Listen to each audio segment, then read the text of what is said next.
Everyone, welcome back on Camo Physical World. Myself Niharika Singh and I am going to continue your chapter 1 solid state. So let's begin. See, हम last video में covalent और network solid के बारे में पढ़कर आ रहे हैं कि कोवलेंट और नेटवर्क सॉलिड जो होता है वो क्या होता है। वो कोवलेंट बॉन्ड से मिलके बनता है और कोवलेंट बॉन्ड कैसा है, स्ट्रॉन्ग बॉन्ड है। इसके साथ साथ वो क्या बनाता है, नेटवर्क बनाता है। ये कोवलेंट सॉलिड नेटवर्क बनाता है। इसका मतलब है ये कैसा मॉलिक्यूल है, जाइंट मॉलिक्यूल है, ये ह्यूज मॉलिक्यूल है। इसके साथ साथ हमने कहा था ये हार्ड होते हैं और ब्रिटिल होते हैं। ब्रिटिल का मतलब पीसेस में ब्रेक डाउन हो सकते हैं ऑन बीटिंग। वहीं पर इनका मेल्टिंग पॉइंट बहुत हाई है। तो ये हम लोग लास्ट वीडियो में यहाँ तक हम पढ़ कर आए थे। इसके साथ साथ हमने आपको बताया था कि कोवलेंट का जो बेसिक एग्जाम्पल हो सकता है वो हो सकता है डायमंड और दूसरा जो हो सकता है वो ग्रेफाइट। तो ये तो था लास्ट वीडियो का जो हम पढ़ कर आ रहे हैं। आज जो हम पढ़ेंगे, आज हम पढ़ेंगे अबाउट कोवलेंट सॉलिड। हम डिफरेंस पढ़ेंगे क्रिस्टलाइन के सॉलिड्स में। जितने भी हम 4 क्रिस्टलाइन पढ़ कर आए, मतलब हमने मॉलिक्यूलर सॉलिड पढ़ा, हमने आयनिक सॉलिड पढ़ा, ठीक है, हमने मेटेलिक सॉलिड पढ़ा और एट लास्ट हमने कोवलेंट सॉलिड पढ़ा। तो इन चारों का हम टेबुलर डिफरेंस आज पढ़ेंगे। इसके बाद एनसीईआरटी में गिवन इन टेक्स्ट क्वेश्चंस जो हैं हम वो सॉल्व करेंगे। So let's start. सी, सबसे पहले हमें एग्ज़ाम पॉइंट ऑफ व्यू से एग्जाम्पल्स याद रखने हैं कोवलेंट और नेटवर्क सॉलिड में। कोवलेंट का एग्जाम्पल हम डायमंड और ग्रेफाइट तो आपको बता चुके हैं। इसके साथ साथ quartz is one of the example. Quartz किससे मिलके बना होता है, SiO2 से। तो क्वार्ट्स का कंपोजिशन क्या है, SiO2।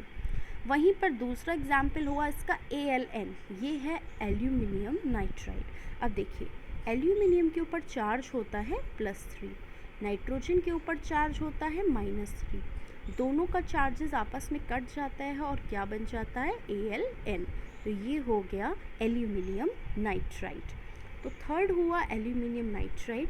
उसके बाद सिलिकॉन कार्बाइड और ग्रेफाइट हम आपको बता ही चुके हैं। तो ये हुआ एग्जाम्पल्स कोवलेंट और नेटवर्क सॉलिड का जो हमें याद रखना है। ग्रेफाइट और डायमंड, ग्रेफाइट और डायमंड के बारे में आपने 10th क्लास में पढ़ा होगा। ग्रेफाइट कैसा सॉलिड है, एक सॉफ्ट सॉलिड है। वहीं हम डायमंड की बात करें तो डायमंड कैसा सॉलिड है, वो एक हार्ड सॉलिड है। ग्रेफाइट इलेक्ट्रिसिटी कंडक्शन कर सकता है, वहीं डायमंड जो है वो इलेक्ट्रिसिटी कंडक्ट नहीं कर सकता। अब अगर ग्रेफाइट इलेक्ट्रिसिटी कंडक्ट कर सकता है तो उसका कारण क्या है, और डायमंड कर नहीं कर सकता तो उसका कारण क्या है। तो दोनों का रीज़न कहाँ छुपा हुआ है, उनके स्ट्रक्चर में छुपा हुआ है। ओके, और हम स्ट्रक्चर देखने से पहले ये जान लेते हैं कि कार्बन एक कैसा मॉलिक्यूल है। कार्बन एक टेट्रावैलेंट मॉलिक्यूल है। मतलब कार्बन के पास ये टेंडेंसी होती है कि वो 4 अदर, या तो कार्बन एटम से जुड़ सकता है या वो 4 किसी भी अदर एटम से बॉन्ड अप कर सकता है। कार्बन टेट्रावैलेंट है, मतलब कार्बन के पास ये टेंडेंसी है कि वो 4 अदर एटम्स के साथ बॉन्ड अप कर सकता है। अब ग्रेफाइट के केस में क्या होता है, कार्बन जो है वो सिर्फ 3 एटम्स से बॉन्ड अप करता है और जो उसका 4th पोजीशन है वो अनऑक्यूपाइड रहता है, वो ऑक्यूपाई नहीं किया जाता किसी एटम के द्वारा।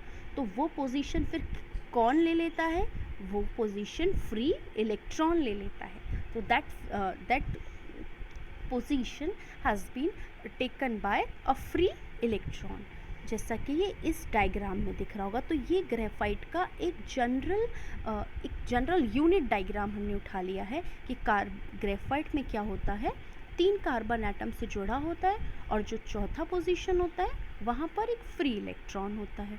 ठीक है, अब यही फ्री इलेक्ट्रॉन किसके लिए रिस्पॉन्सिबल है, इलेक्ट्रिसिटी कंडक्शन के लिए।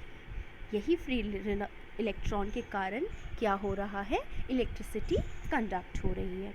अब अगर डायमंड में इलेक्ट्रिसिटी नहीं हो रही तो इसका क्या मतलब है, इलेक्ट्रिसिटी कंडक्शन कैसे होता है, या तो फ्री इलेक्ट्रॉन्स हो या आयंस हो तभी इलेक्ट्रिसिटी कंडक्शन होता है।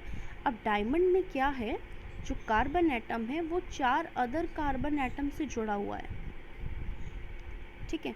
तो यहाँ तो पॉसिबिलिटी है ही नहीं, ना तो यहाँ आयनिक डिसोसिएशन होगा, ना ही यहाँ पर क्या हो सकता, इलेक्ट्रॉन फ्री इलेक्ट्रॉन है, इसीलिए यहाँ इलेक्ट्रिसिटी कंडक्शन पॉसिबल नहीं है।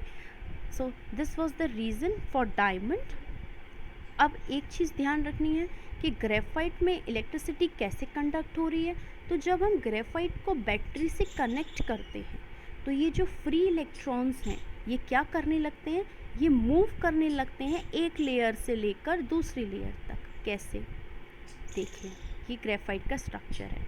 अब देखिए जैसे ही हमने इसको बैटरी से कनेक्ट किया तो फ्री इलेक्ट्रॉन जो हैं वो एक कार्बन से लेकर दूसरी कार्बन तक जाते रहते हैं और लेयर्स में मूव करते रहते हैं, और इन्हीं के मूवमेंट के कारण इलेक्ट्रिसिटी कंडक्शन होता है। वहीं आप डायमंड का स्ट्रक्चर भी देख लीजिए, देखिए एक क्लोज्ड स्ट्रक्चर है, यहाँ कोई फ्री इलेक्ट्रॉन हमें नज़र नहीं आ रहा है, एक क्लोज स्ट्रक्चर है ना, एक नेटवर्क फॉर्म हो रहा है।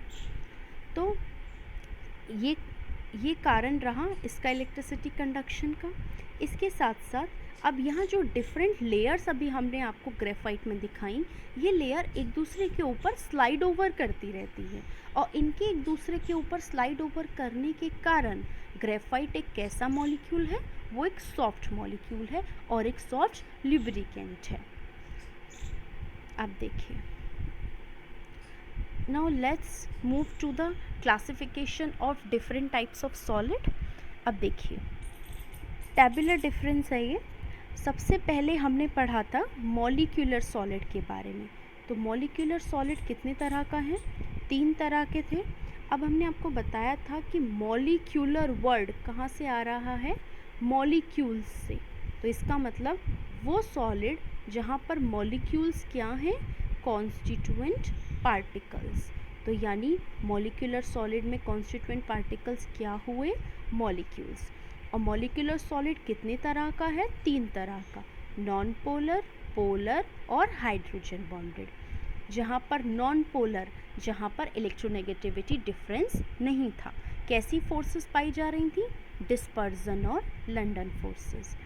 अगर आपने हमारा पिछला वीडियो नहीं देखा है तो आप जाकर देख सकते हैं, मैं लिंक डिस्क्रिप्शन बॉक्स में डाल दूँगी। ये हम लास्ट वीडियो में पढ़ चुके हैं, यहाँ सिर्फ हम इसका जनरल सिनॉप्सिस पढ़ रहे हैं। वहीं पोलर, जहाँ इलेक्ट्रोनेगेटिव डिफरेंस था, जहाँ डाइपोल इंड्यूस हो रहे थे, वहाँ कैसा इंटरेक्शन था, डाइपोल डाइपोल इंटरेक्शन। ये था ना HCl। Cl ज़्यादा इलेक्ट्रोनेगेटिव है तो वो इलेक्ट्रॉन को अपनी तरफ खींच रहा है, तो इस पर पार्शियल नेगेटिव चार्ज आ रहा है, और ये कम इलेक्ट्रोनेगेटिव था तो वो इलेक्ट्रॉन को दे रहा था, तो इस पर पार्शियल पॉजिटिव चार्ज। तो डाइपोल इंड्यूस हो गया ना, इसीलिए इनके बीच में कैसी फोर्स थी, डाइपोल डाइपोल इंटरैक्शन था इनके बीच में। अब वहीं पर हाइड्रोजन बॉन्डेड की बात करें तो वहाँ हाइड्रोजन बॉन्डिंग थी। एग्जाम्पल्स बहुत इंपॉर्टेंट हैं, आपको याद रखने हैं, एग्ज़ाम्स में 1 नंबर में पूछ लिया जाता है। तो नॉन पोलर का एग्जाम्पल हुआ ArCCl4 H2I2 और CO2। वहीं पोलर का एग्जाम्पल HCl SO2 और हाइड्रोजन बॉन्डेड का एग्जाम्पल हुआ H2O। अगर हम नेचर की बात करें तो नॉन पोलर सॉफ्ट होता है, पोलर भी सॉफ्ट होता है और हाइड्रोजन बॉन्डेड हार्ड होता है। तीनों इंसुलेटर हैं, इलेक्ट्रिसिटी कंडक्ट नहीं करेंगे इन एनी केस। और वहीं हम मेल्टिंग पॉइंट की बात करें तो सबसे कम मेल्टिंग पॉइंट होता है नॉन पोलर का, उसके बाद होता है पोलर का। मतलब पोलर का भी लो होता है लेकिन कंपैरेटिवली नॉन पोलर से ज़्यादा होगा। और फिर हाइड्रोजन बॉन्डेड का भी कैसे होता है, लो होता है। आयनिक सॉलिड, आयनिक सॉलिड की बात करें तो नाम आ रहा है आयनिक, मतलब जहाँ पे आयनिक बॉन्डिंग हो रही होगी। आयनिक बॉन्डिंग का मतलब क्या होता है, एक इलेक्ट्रॉन को लॉस करता है और दूसरा इलेक्ट्रॉन को गेन करता है। NaCl का केस याद रखिए आप लोग, बहुत सिंपलेस्ट एग्जाम्पल है ये। तो आयनिक सॉलिड का कॉन्स्टिट्यूएंट पार्टिकल क्या हुआ, आयंस हुआ। अब NaCl, Na positive Cl negative, अगर पॉजिटिव और नेगेटिव आपस में मिले हैं तो उनके बीच में कैसा फोर्स होगा, इलेक्ट्रोस्टैटिक और कूलम्बिक फोर्स होगा। ओके, एग्जाम्पल्स कौन कौन से हो सकते हैं, तो सारे आयनिक कंपाउंड्स जो हैं वो उनके एग्जाम्पल हो सकते हैं। जैसे NaCl हुआ, MgO हुआ, ZnS हुआ और CaF2 हुआ। ये सारे सॉलिड्स कैसे हैं? ये सॉलिड्स हार्ड हैं, लेकिन हार्ड के साथ साथ ये कैसे हैं? ब्रिटल भी हैं। ब्रिटल का मतलब पीसेस में ब्रेक डाउन हो सकते हैं। वहीं हम बात करें इलेक्ट्रिकल कंडक्टिविटी की, तो ये सॉलिड इंसुलेटर हैं सॉलिड स्टेट में, और कंडक्टर इन मॉल्टन स्टेट, लेकिन कंडक्टर हैं ये मॉल्टन स्टेट में। तो आयनिक सॉलिड का क्या है? वो सॉलिड स्टेट में तो इंसुलेटर हैं, लेकिन मॉल्टन स्टेट में और एक्वस सॉल्यूशन में वो इलेक्ट्रिसिटी कंडक्ट कर सकते हैं, और उनका मेल्टिंग पॉइंट जो है वो हाई है। मेटेलिक सॉलिड की बात करें तो वहाँ कॉन्स्टिट्यूएंट पार्टिकल्स हमने क्या बताया था कि नेगेटिव इलेक्ट्रॉन का एक C है, नेगेटिव इलेक्ट्रॉन का C है, और उस C में पॉजिटिव इलेक्ट्रॉन्स प्रेजेंट हैं, पॉजिटिव आइंस उसमें प्रेजेंट हैं, सॉरी, ठीक है। तो कॉन्स्टिट्यूएंट पार्टिकल्स को हम कैसे डिफाइन करेंगे कि positive ions are present in a sea of delocalised electrons. किस तरह का बॉन्डिंग होता है? तो मेटेलिक बॉन्डिंग होता है। एग्जाम्पल्स क्या हो सकते हैं? तो मेटल्स ही एग्जाम्पल हो सकते हैं जो कि लोकलाइज्ड इलेक्ट्रॉन के सी में प्रेजेंट होंगे। For example iron, copper, silver and magnesium. Metallic solid है तो मेटल की प्रॉपर्टी रखेगा, मतलब हार्ड है, मेलिएबल है और डक्टाइल है। मेलिएबल मतलब can be drawn into thin sheets on hammering, और डक्टाइल मतलब into thin wires. Metallic solid दोनों स्टेट में इलेक्ट्रिसिटी कंडक्शन करता है, वेदर वो सॉलिड स्टेट हो या वो आपका मॉल्टन स्टेट हो, वो दोनों स्टेट में इलेक्ट्रिसिटी कंडक्शन करता है। और मेल्टिंग पॉइंट जो है वो फेयरली कैसा रहेगा? हाई रहेगा। कोवेलेंट और नेटवर्क सॉलिड की हम बात करें, जो हम अभी अभी पढ़कर आए हैं, कॉन्स्टिट्यूएंट पार्टिकल्स एटम्स रहेंगे, कोवेलेंट बॉन्डिंग होगा। एग्जाम्पल्स हमने अभी अभी डिस्कस किए थे बेटा, SiO2, क्वार्ट्ज जो कि इसका कंपोजिशन है, SiC silicon carbide, diamond, aluminium nitride and graphite. देखिए सारे के सारे कोवेलेंट सॉलिड्स कैसे होते हैं? सॉफ्ट। एक्सेप्शन है ग्रेफाइट, क्योंकि वो होता है, सॉरी, कोवेलेंट सारे के सारे होते हैं हार्ड, एक्सेप्शन है ग्रेफाइट जो कि होता है सॉफ्ट। उसके साथ साथ सारे कोवेलेंट सॉलिड्स जो हैं वो इंसुलेटर है, इलेक्ट्रिसिटी कंडक्ट नहीं करेंगे, और लेकिन ग्रेफाइट फिर से एक्सेप्शन है, वो इलेक्ट्रिसिटी कंडक्ट करेगा। क्यों करेगा? हमने आपको ये बात अभी अभी बताई थी। उसके साथ साथ कोवेलेंट सॉलिड का जो मेल्टिंग पॉइंट होता है वो फेयरली बहुत ज़्यादा हाई होता है। अब देखिए आगे बढ़ने से पहले हम ये देख लेते हैं NCERT से कि हमने अब तक कितना पढ़ लिया है।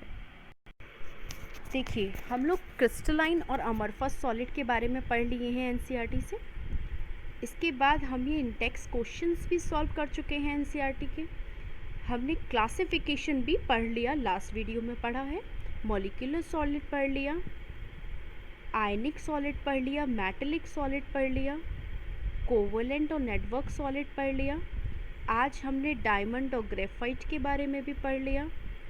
हमने ये टैबुलर डिफरेंस भी पढ़ लिया जो अभी अभी हमने पढ़ा था, ठीक है। हम टैबुलर डिफरेंस भी क्लियर कर चुके हैं। अब जो हैं वो हैं ये इंटेक्स्ट क्वेश्चंस। तो आज हम आगे बढ़ने से पहले ये इंटेक्स्ट क्वेश्चन सॉल्व करेंगे, और नेक्स्ट वीडियो से हम क्रिस्टल लैटिस और यूनिट सेल के बारे में डिस्कस करेंगे। तो देखिए सबसे पहला क्वेश्चन है, classify the following solids in different categories based on the nature of intermolecular forces operating in them. हमें क्लासिफाई करना है इन सॉलिड्स को उनकी इंटरमॉलिक्यूलर फोर्सेस के बेसिस पे। कौन कौन से सॉलिड हैं? Potassium sulphate, tin, benzene, urea, ammonia, water, ZnSO4, graphite, rubidium, argon, silicon carbide. तो देखिए इनमें से आयनिक सॉलिड, अब आयनिक सॉलिड कौन से होंगे? जहाँ आयनिक बॉन्डिंग होगी, जहाँ पॉजिटिव एटम और नेगेटिव चार्ज जो है वो जुड़े होंगे। तो देखिए पोटाशियम सल्फेट यानी K2SO4, K2SO4 में क्या होता है? वहाँ पे होती है ionic bonding, K positive, SO4 2 negative. तो आयनिक सॉलिड का पहला एग्जाम्पल हुआ पोटेशियम सल्फेट। वहीं दूसरा एग्जाम्पल जो है वो दूसरा एग्जाम्पल हुआ ZnSO4, ZnSO4, जहाँ Zn 2 पॉजिटिव, SO4 2 नेगेटिव। तो इन दोनों ही केसेस में क्या हुई है, आयनिक बॉन्डिंग हुई है, हैंस ये कैसे सॉलिड हुए, आयनिक सॉलिड। मेटलिक सॉलिड जो कि मेटल से मिलके बना है। तो मेटल कौन कौन से हैं इनमें से, तो रिबीडियम एक मेटल है और दूसरा मेटल जो है वो टिन रहा। Okay, next covalent solid. तो कोवलेंट तो हम अभी अभी पढ़ कर आए हैं। अब देखिए कोवलेंट कौन कौन से हैं, तो ग्रेफाइट है और सिलिकॉन कार्बाइड है। अब बाकी बचे क्या हुए, बाकी बचे जो हैं वो मॉलिक्यूलर सॉलिड हुए। अब मॉलिक्यूलर सॉलिड कौन कौन से हैं, तो यूरिया जो कि पोलर सॉलिड है, NH3 अमोनिया वो भी पोलर सॉलिड है, वाटर वो हाइड्रोजन बॉन्डेड मॉलिक्यूलर सॉलिड है, और आर्गन जो है वो नॉन पोलर सॉलिड है। नेक्स्ट क्वेश्चन, सॉलिड ए एक सॉलिड है ए नाम का, वो हार्ड है, इलेक्ट्रिकल इंसुलेटर मतलब इलेक्ट्रिसिटी कंडक्ट नहीं कर रहा, ना तो सॉलिड स्टेट में कर रहा और ना ही वो मॉल्टन स्टेट में कर रहा। इसके साथ साथ लेकिन वो हाई टेम्परेचर पे मेल्ट होता है। तो वो कौन सा सॉलिड है, तो 3 प्रॉपर्टी दी हैं हमें कि वो हार्ड है, वो इंसुलेटर है और वो हाई टेम्परेचर पे मेल्ट हो रहा है। तो देखिए अभी अभी हमने पढ़ा कोवलेंट और नेटवर्क सॉलिड के बारे में। ये कैसे हैं, हार्ड हैं, इंसुलेटर हैं, लेकिन मेल्टिंग पॉइंट इनका हाई है। तो क्या एक आंसर हुआ, कोवलेंट और नेटवर्क सॉलिड। ओके, आंसर क्या हुआ, कोवलेंट और नेटवर्क सॉलिड। अगला क्वेश्चन कह रहा है कि आयनिक सॉलिड इलेक्ट्रिसिटी कंडक्ट करता है मॉल्टन स्टेट में, लेकिन सॉलिड स्टेट में नहीं करता है, ऐसा क्यों। तो सॉलिड स्टेट में क्यों नहीं कर सकता, क्योंकि सॉलिड स्टेट में आयंस जो हैं वो मूवमेंट नहीं कर सकते। Ions do not move present in the ionic solid, वो आयनिक सॉलिड में मूवमेंट नहीं कर सकते। और अगर आयंस मूवमेंट नहीं करेंगे तो इलेक्ट्रिसिटी कंडक्शन का तो सवाल ही नहीं उठता। ठीक है, वहीं हम मॉल्टन स्टेट की बात करें तो वहाँ आयंस मूव कर सकते हैं, मूवमेंट पॉसिबल है, हेंस वहाँ इलेक्ट्रिसिटी कंडक्शन हो जाएगा। तो कारण क्या है, कारण यही है कि सॉलिड स्टेट में आयंस मूवमेंट नहीं होता, जबकि मॉल्टन स्टेट में या फिर एक्वस सॉल्यूशन में मतलब on dissolving in water ions movement होता है। अब देखिए व्हाट टाइप ऑफ सॉलिड, कौन से सॉलिड्स हैं जो कि इलेक्ट्रिकल कंडक्टर हैं, मतलब कंडक्ट कर सकते हैं इलेक्ट्रिसिटी, मेलिएबल हैं मतलब can be drawn into the thin sheets, और डक्टाइल हैं, can be drawn into the thin wires. तो वो क्या हुए, तीनों मेटल्स की प्रॉपर्टी है, हैंस ये मेटेलिक सॉलिड हुए। सी, this was about the today's video. If you like the video, so kindly share and subscribe and stay in touch. Thank you for watching.